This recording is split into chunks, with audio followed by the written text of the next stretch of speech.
And here we see the game running at a locked 540p architecture, using AMD's bespoke quad rendering interface on the full fat PCB of the brick, taking advantage of all 4 gold pins on the PCI Expressway. It's quite a challenge for the hardware, but the results speak for themselves. What AMD has achieved in this game is nothing short of graphics. Indeed, there are graphics to be seen all over. We counted over 40 graphics in preliminary analysis, and believe there will be more graphics to come in future updates.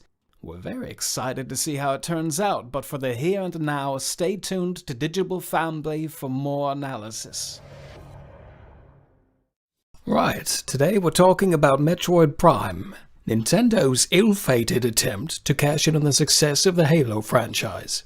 While the GameCube offered 24 megabytes of RAM, Switch is packing 4 gigabytes, an increase by a factor of 167. Curiously, we do not see the stages growing 167 times larger, as one would expect. Instead, Retro has done something rather clever. They've compressed the amount of graphics that would have existed in that larger world into one the same size as the original. As a result, each graphic in the remaster is worth over 80 standard graphics, a unit we've dubbed a hectographic. Level geometry is not as advanced, and as such we've designated these as decagraphics. And of course, many of these upgrades are simply bespoke features of the new engine, which is, plainly, cheating. So we will divide all results by a factor of 2 as a courtesy to the original game. The result is obvious, and perhaps you're ahead of us on this, but the remaster boasts 87,963 graphics compared to the original's paltry 42. So it's a job well done by Retro Studios then.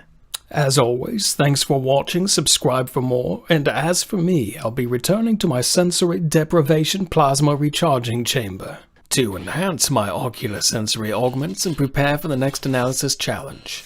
Do support on Patreon, as this costs a great deal of money. And here we are again to look at Skyward Sword HD, Nintendo's attempt to revive the long-dormant Skyblades franchise. And straight away we can see the bespoke Tegra X1 tech in the form of triple planar bourgeois tessellation, this sort of texture folding that gives the trees an almost tree-like appearance, and from any angle, be it leftways, forwards, or rightmost. It's the only effect in the game, and it's a big one. So how does the engine manage this? Using our frame time analysis machine, we determined that the game is running. But what of the new controls then? The original Skyward Sword controlled with a series of swoops and flicks, but now all input is handled via a single large button. Frankly, we would have preferred 2 or 3 more. The reality is that Nintendo's aging server array likely couldn't process the netcode for enhanced input. So it's a bit of a mixed bag, as it were. Longtime Sword series fanatics will rejoice that they can play as Zelda once again, while newcomers are likely to write the game's existence off as a total hoax. And in the here and now, we still cannot rule out the possibility that it is. Right, that's all from me then. As always, stay tuned to Digital Underground for more updates as they come. For more details, I'll turn things over to my terrible Richard Ledbetter impersonation. Right, here I am then, inside a Switch 2 unit, having undergone a first-of-its-kind process to shrink myself down to mere nanometers. A guy shrink, if you will. Fascinating stuff. I've traversed the Switch 2 circuitry firsthand, as it has traversed mine. Indeed, I am become Switch 2, a bespoke piece of its software, and our specifications are as follows.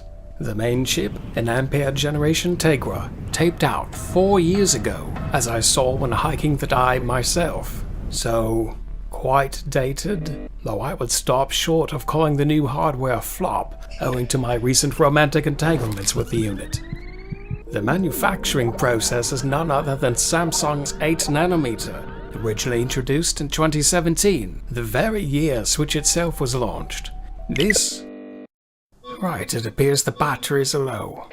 I knew the risks when I took the assignment. I have no regrets. I've seen things you people wouldn't believe. I've sparked some rather unexpected friendships with a handful of electrons. I've performed the erotic haptic dance and counted transistors off the T239 shoulder by eye. All those moments in time lost like, well, teraflops in an AMD to NVIDIA Silicon comparison. Cracking on then, right, time to die. Units. Nanometers. Fascinating stuff. Electrons. Bespoke. Haptic dance. Bespoke. Haptic dance. Teraflops. Silicon ballpark bottleneck bandwidth. Bespoke. Silicon clock speeds. T239.